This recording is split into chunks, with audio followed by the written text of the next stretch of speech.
bicara tentang kematian ya.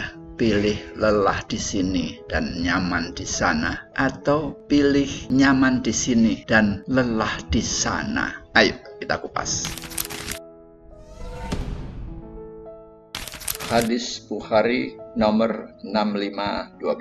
Ismail telah memberitahukan kepada kami. Dia mengatakan, Malik telah memberitahukan kepada dari Muhammad bin Amru bin Halalah, dari Ma'bad bin Ka'ab bin Malik, dari Abu Qatadah bin Rib'i al-Ansori. Ia menceritakan bahwasannya Rasulullah SAW pernah dilewati jenazah. Kemudian beliau bersabda, telah tiba gilirannya seorang mendapat kenyamanan atau yang lain menjadi nyaman. Para sahabat bertanya, wahai Rasulullah, apa maksud Anda ada orang mendapat kenyamanan atau yang lain menjadi nyaman? Jawab Nabi, seorang hamba yang mukmin akan memperoleh kenyamanan dari kelelahan dunia dan kesulitan-kesulitannya menuju rahmat Allah. Sebaliknya, hamba yang jahat, manusia, negara, pepohonan, atau hewan menjadi nyaman karena kematiannya.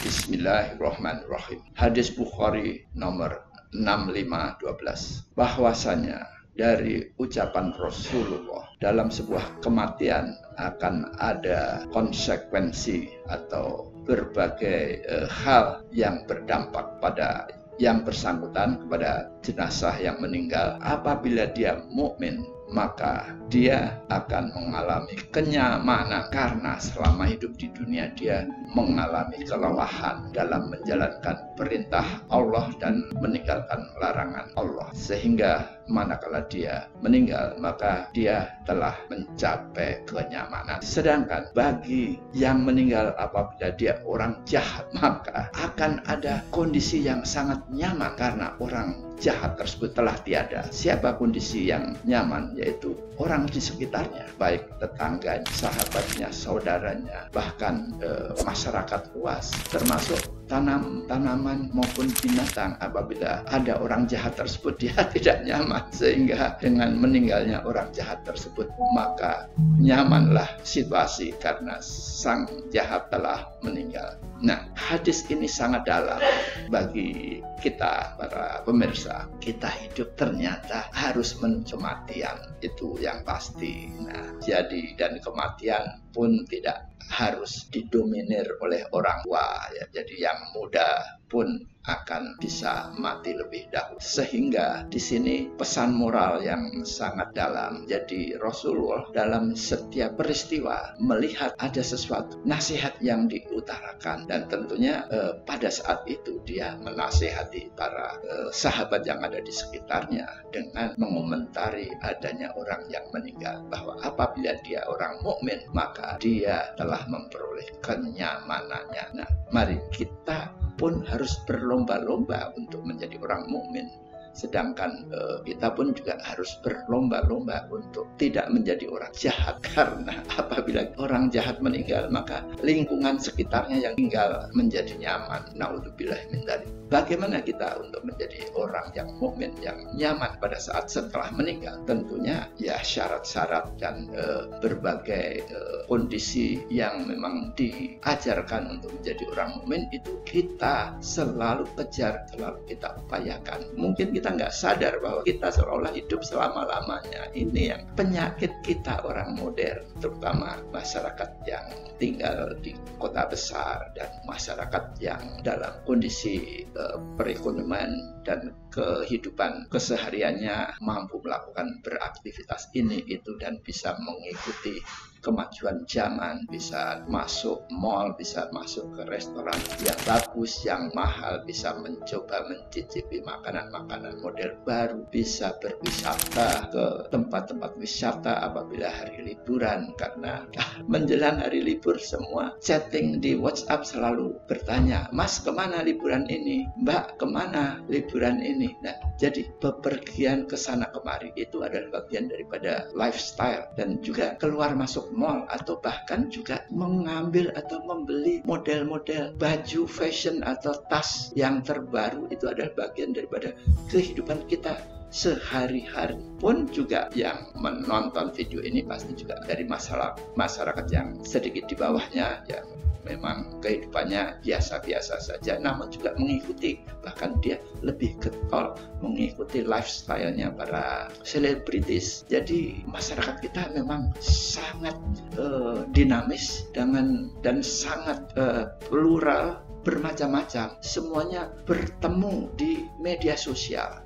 Yang di atas berakting dan bertingkah laku dan menebar serta mengirim unggahan-unggahan selfie dan aktivitas yang mewah tersebut. Dan yang di bawahnya dengan getol pula juga rajin browsing, ngawasin bintang-bintang idolanya, artis-artis idolanya. Jadi sebetulnya sudah ada persatuan secara tidak sengaja bahwa yang di bawah mencoba mengamati yang di atas, sementara yang di atas mencoba memamerkan dalam konteks tentunya lifestyle-nya untuk dilihat. Bahkan semakin yang follow semakin banyak, itu adalah tolok ukur seberapa artis dia. Jadi tingkat keartisannya dilihat dari followernya. Hal-hal ini yang sangat melanda masyarakat kita, sehingga lupa dengan kematian, lupa ada kenyamanan yang lebih baik daripada kenyamanan di dunia ini. Ayo coba ingat-ingat, coba jangan bernyaman-nyaman di dunia manakala ternyata di sana kita tidak nyaman. Kita harus menabung hal-hal yang membuat kita nyaman di sana atau di sana di depan atau di atas ya. Kita harus berlomba-lomba, jangan berlomba-lomba bernyaman-nyaman di dunia ini ya. Kita yang tadi sudah diurai, bernyaman kita liburan ke Bali, ke Singapura, ke Tokyo, ke luar negeri, ke Eropa apabila menjelang hari liburan. Bahkan yang diem di rumah pun juga nge-share, aduh udah tiket sudah penuh nih, susah nih aku cari ke Australia, ke Melbourne, nggak ada, udah penuh semuanya. Aduh aku cuman mau ke ini aja, ke Istanbul aja susah banget tiketnya. Jadi dia memamerkan ketidaknyamanannya, seolah-olah dia memang hidupnya nyaman.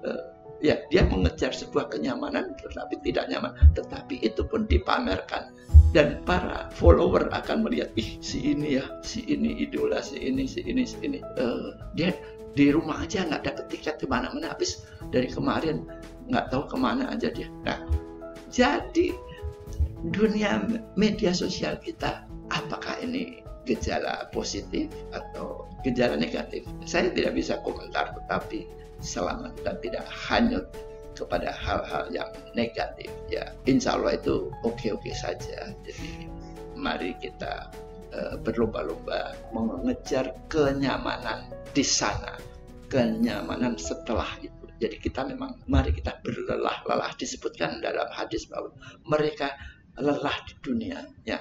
Kita sudah lelah belum? Lelah mengejar pahala, lelah menjalankan perintah Allah, lelah meninggalkan larangannya. Kita harus berlelah-lelah di dunia seperti itu. Jangan berlelah-lelah uyel-uyelan, rebutan ini, beli baju ini, rebutan, atau lelah ngantri makan, ada resto baru ngantri, berlelah-lelah. Bukan itu, tapi berlelah-lelah dengan kehidupan di dunia, dengan amal dan kebaikan, supaya manakala kita mati kita akan menemui kenyamanan. Setuju? Oke.